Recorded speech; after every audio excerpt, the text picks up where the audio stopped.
Hey guys, what's up? It's your boy Aced, and in today's video, as you guys can see by the title, I'm going to be going over really the steps, those of you who are looking to get into the competitive scene. Either you took a break from Fortnite, just got back, really want to get into the competitive aspect of the game, or really you just haven't really played the game before, you want to get back into it, or maybe you're just a creative demon and you're wondering what the steps you need to take to actually get, into the tournaments and start placing well. I do want to put a disclaimer in the very beginning. I am by no means actual pro. I just know a lot about competitive. I literally, right now, basically, I live and breathe it. I play it like literally every tournament. I VOD review and grind the game just in general. So yeah, just a little disclaimer. Alright guys, so first things first, this season, well not just this season, this year, the main FNCS is going to be trios. So first things first, obviously you're going to want to find a trio. You're not going to find the best teammates off the bat. Don't try to only look for people that, have been playing competitive for a while or are much better than you in general. Unless they're willing to play with you and they want to play with you. That's fine, go for it. That's perfect. But don't set your goals too high. That's the thing. The most important thing about competitive is sticking with your teammates. If you guys have friends that want to play the game as much as you do, get into competitive, make sure you find those people and you stick with them no matter what. Bad tournament, terrible tournament. Like you do so bad that you just don't even want to play the game anymore. Like no matter what, stick with those teammates. It is literally a fact that, the more you stick with your teammates, the better you'll do in tourneys. Like, look at Scented Edgy Commandment, 2nd place in FNCS. Jack Acorn Slacks, 1st place in FNCS. Literally stuck, like, they've been together since, I'm pretty sure the very beginning of trios. Jack and Acorn were together during, duo FNCS. I'm pretty sure same with Scented. It's literally just a fact that the more you stick with your teammates, the better you'll become. And if you guys can't find a trio, or you don't have friends that really want to, play the game, grind the game as much as you do, look into East Opens. The one thing I will say about East Opens is that, first off, you're not going to get the best players, like I said before. Don't look for the best players. Just look for people who actually want to grind the game with you. And no matter what, stick together. Alright, that's the main key. Like, literally, if you find somebody who's really good but doesn't want to grind the game, and there's somebody who is probably worse than you and they want to grind the game, pick the person that's worse than you. You guys will grind together, you guys will get better together, and then one day you'll become better than the person that you wanted to play with before just because they're better than you. So in East Opens, they have a looking for players thing where you can obviously state your achievements and, look for better players to play with. So obviously, if you guys are getting into comp, you're not gonna find the best players, like I just said multiple times. So don't settle for the best. But something you guys can do is play solo. Play in the solo cash cups. Learn what your mistakes are from the solo cash cups by VOD reviewing. And just try to improve. If you have decent or good solo placements, it'll make people want to play with you more in trios. Alright, now that I got the whole, finding a trio thing out of the way, you want to make sure that you guys have set roles for your team. So obviously, if you guys don't know already, there's 3 main roles. The IGL, so the endgame leader, the one who leads everybody. The support, the player who is flexible, they can help out with fighting, whichever person needs help with fighting. They're just literally the support. And then the fragger, the person who's probably the best fighter, and they can get kills for you. So what you guys want to do is really just find what you're more passionate about. If you're more passionate about VOD reviewing, finding different strategies and things like that, you can go for the more IGL role. That's what I did personally. When I got into Fortnite, I literally just watched so many VOD reviews that I really didn't even, I would be watching more VOD reviews and how to get better at the game than actually playing the game, which was probably, maybe not the best idea, but now I would say I'm a much better IGL than I am mechanically, which is good and bad, obviously. But yeah, so then the support and fragger, honestly, in my opinion, just like many other pro trios, those roles really don't really have a set role, if you know what I'm saying. If you ask a pro trio who's to support, but most of the time they're gonna say, I don't know, we both just get kills. They work off each other. IGL's tarping endgame, they're tarping ahead, you know, they're doing their own thing. The fragger and the support, you know, whatever you want to call it, they're working together. They're bouncing off of each other, you know, they're helping each other, and if IGL needs help, they all go and they help the IGL. So basically just find really if you want to be more of an IGL than an actual fragger. Alright, now that you got all the roles down, you know, obviously as you create a player, you're probably going to be leaning more towards the support or fragger side. If you want to IGL, obviously you can IGL. There's literally nothing holding you back. Go for it. Alright, but let me get into, you know, what you want to start off doing. So obviously after playing creative, you want to actually play arena. Start focusing more on playing arena a lot more than creative.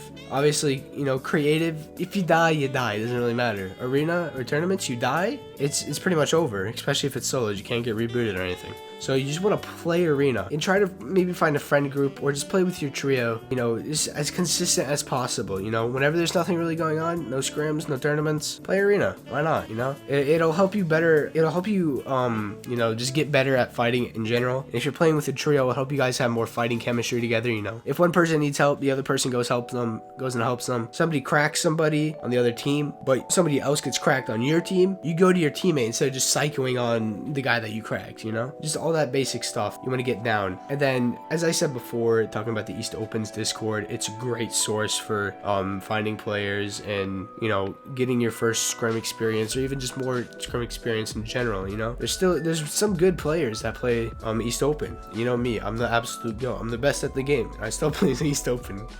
But yeah, just play East Open, man. Like literally the scrims, just play every scrim. They have solo, duos, and trios. Obviously not really running duos because really the only duo event's DreamHack, and that's only on once a month if they ever actually bring it back. So it literally just East Open's not just for trios, it's for solos as well. Play solo arena, play trio arena, play solo scrims, play trio scrims. Just play everything, man. And after you play everything, you want to VOD review everything. Your burst games, your best games. You literally want to VOD review everything. Because even in your best game, say you drop like a 15 kill win in a tournament, there's still things you can do better to improve. How could you have gotten that extra kill? Have you gotten that extra refresh? If you got that extra refresh, you could have gotten height earlier. You could have, you know, you could have won the game with more kills in general. There's always something you can improve on. So VOD reviewing is such a key aspect. And to go along with VOD reviewing, I personally would recommend watching so many videos. Just whenever you have free time, before you hop on, you know, after you hop off, watch videos. Watch Destiny Jesus. He's a great YouTuber. Yeah, he made a trio masterclass, solo masterclass. I bought them both. They both helped me tremendously. I'm not saying you have to buy it, but he makes videos as well that are basically from the masterclass pretty much. And it just teaches you how to get better. Watch Resub. He's a Fortnite competitive broadcaster, or commentator, I think. I'm honestly not too sure. But he makes videos on all the pro players, what they do, how you can implement that into your game. Monster D-Face, he used to make so many VOD review videos. I literally watched every single one of them when I got back into the competitive. And I think honestly that's what made me, you know, the IGL I am today. Just learning everything, the nitty gritty, everything, like one tiny thing that you do can lead to you winning the game. Things like that. This is what I personally enjoy as an IGL, and just watch videos, watch pro VOD reviews. Say you don't want to actually watch a video, go into in-game replays. Watch, you know whoever won the Cash Cup, watch their video. Whoever won FNCS, watch their VOD review. You know, VOD review everything. Watching VOD reviews are so much better than watching, you know, endgame highlights and stuff like that, like tournament highlights. They're only going to be showing you, you know, their best parts. They're not going to be showing you their worst parts. And if you go in and watch, like, say, Hen Chapik's Janice, you know, they win FNCS. You can VOD review them. They win a Cash Cup. Go VOD review them. See what they do. Try to implement that into your gameplay. Obviously, you're not going to be as good as them, and you obviously also don't want to do everything they do because, you know, they're literally probably the best trio in the world. You know, you're not going to be able to implement everything that the best trio in the world does with just one VOD review. It takes time and practice, and over time, that'll just make you such a better player in general. All right, so now talking about everything, you know, leading up, you know, playing arena, playing scrims. Say if you haven't played your first tournament yet, you're going into your first tournament, don't set your goal as high. Don't say like, damn man, I think we can get like top 5k. If this is your first tournament, why are you like shooting for so high? Obviously you want to shoot high, have a high goal. Like maybe at the end of the season, have your goal be place top 500 in a Cash Cup. That's perfectly fine. That's a great goal to have. But with your first tournament ever, you don't want to be like, shit man, we didn't really do good. You know, fuck man, I think I can find better teammates. No, like I said before, stick with your teammates. teammate, no matter what. Figure out your differences, you know, just fix them, you know. Don't, like, if you get mad at each other, just don't get mad. Just try to say, you know, what you did, what they did wrong, what you did wrong. You have to admit what you did wrong as well, and you just have to fix it together, which that'll come with VOD reviewing. VOD review with your teammates. Don't VOD review by yourself. I mean, obviously you can VOD review yourself, but if you have to overlay your like your notes and stuff that you get from that VOD review to your teammates. But like I said, man, like, just your first tournament, don't set your goals too high, man. Even your first couple ones, like, it's just, you know, you don't want to let yourself down. Set your first goals like not too high, not too low. Like, say top 8K in a cash cup. That's obviously not the best, but for your first tournament, that's actually not bad, you know. And just try to work your way up. Say you get like 50 points, and then next week maybe shoot for 60, 70 points. If you get more than your last time, like, you can't really be upset about that, you know. You did better than you did before. You did better than you did ever, you know. You guys think about it with a better mentality. All right, just so to recap, you guys want to play arena, play scrims, VOD review everything, watch videos, watch other YouTubers who, you know, VOD review other pro players, or just, you know, other types of videos like this, you know, because that'll just make you honestly want to play the game more, and it'll help you more, you know, the more information you absorb, and then, you know, you try to actually, you know, implement that into your gameplay. All right, so that's gonna be the end for the little creative player you know, portion of the video. And if you guys were creative players, that's pretty much it for the video for you guys. So thank you guys so much for watching. But we're gonna get into those players who really just kind of got into the game. They're not very good mechanically, you know, they don't really know what to do and take the first steps. So let's get right into it. All right, so now we're on to the, you know, you just got into the game, you got back into the game, you're probably not that good mechanically, but you want to improve, you know, you want to improve at the game. So the first steps you guys should be doing, kind of like what the creative players did. And if you guys didn't watch that portion of the video and you skipped ahead, please go back and watch that. I don't want to repeat myself. So you basically want to do everything there as well. So for me, I kind of did the opposite of what a creative player would do. I did everything that I just mentioned before, you know, well, except really playing comp, but I VOD reviewed, you know, did all the watching video stuff, and then I actually did play arena way more than I did creative. Just now I'm starting to recently, well, not just now, but I'm starting to, you know, practice playing more in creative. But if you're very at the beginning, you know, this is what you guys should do. So you guys should obviously, like I said before, do what I said, you know, VOD review everything, watch videos, play a lot of arena, you know, everything like that. Play scrims, even though if you're not that good at all. Like, if you're literally an AI, still play scrims in arena. It'll just give you practice. But you guys need to grind the absolute shit out of creative. Like, I'm not even trolling. Do any creative map that you can. Edit courses, you know, everything like that. Like, if you guys just got into the game, like, say you're still on, like, way old binds, you know, you just got into the game. You're still kind of, you know, getting used to everything. Make your binds optimal. If you're on controller, you know, maybe get a better, you know, just get better binds if you don't have optimal binds for yourself. If you're on mouse and keyboard, you know, make sure you have a good sense, you know, make sure your key binds aren't absolute horrid, you know, get, you know, regular key binds. It's better starting fresh than like something you kind of knew back from like a really long time ago-ish, or just not at all, you know. Look at videos on the best key binds and stuff like that. And obviously with that, you know, you want to, if you're on keyboard and mouse, you want to aim train. I recommend buying Kovacs if you have a little extra money, or aim labs, get aim labs. But you guys really just want to grind the shit out of creative.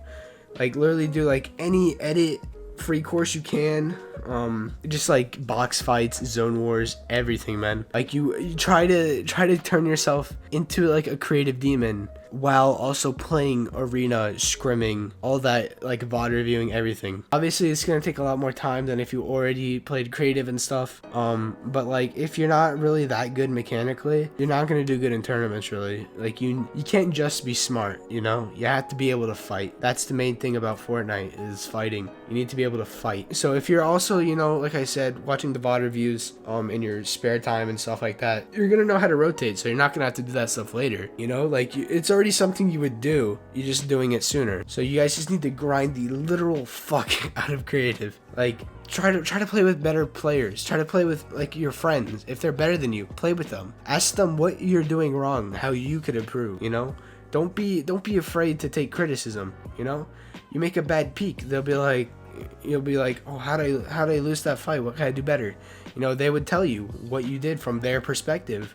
Or like I said before, you could go into that creative replay and watch it back from their perspective. It's literally the same thing with Arena you can do in creative. Try to minimize those mistakes by VOD reviewing them, making sure you really never make those mistakes again. Obviously not never, but like you just get way more consistent, way more better at the game in general. So I know it's kind of broad, but really that's what you need to do, is do everything you can in creative. Like, I cannot stress it enough, man.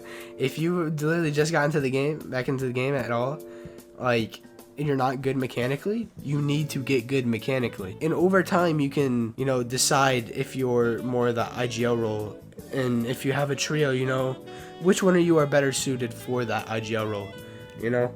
And if you guys played on controller for, like, so long, you don't need to stay on controller. I played on controller, like, I literally switched to mouse and keyboard 2 seasons ago, at the very beginning of last season, season 5, and I am 10 times better than I ever was on controller now. And I played controller for like 7 months, or like 8 months before like I switched. 9 months. Like, I played controller. I got back to the game in I believe April of 2020, and now it's May, so over a year. And for that year, I probably spent 9 months on controller. So don't be afraid to switch up your inputs. You know, just don't be afraid to test things out. This is the Fortnite is like a game where you need to test things out, see what you can do better. You know, just all that good stuff. Try to improve at your mechs, man. That's really just what your main focus should be on. Getting every day, grinding arena, grinding zone wars, grinding anything, man. Really anything you can do. Alright guys, thank you guys so much for watching. That is going to be the end of the video. I know some of these topics were a little broad. If you guys have any questions, please leave them down in the comments below, or check me out on Twitch, twitch.tv/acefn_. I stream literally every day, you know, just grinding out there. So if you guys have any questions, you know, hop on the stream. I can show you what you guys, you know, need to do to improve, or just comment down below and I'll help you guys out. But yeah, and if you guys also want me to expand more on a certain topic, I will gladly do that. I can make a video for you guys. So yeah, that's basically it. Thank you guys for watching. Please leave a like and subscribe if this helped you, and I'll see you guys in the next one. Peace.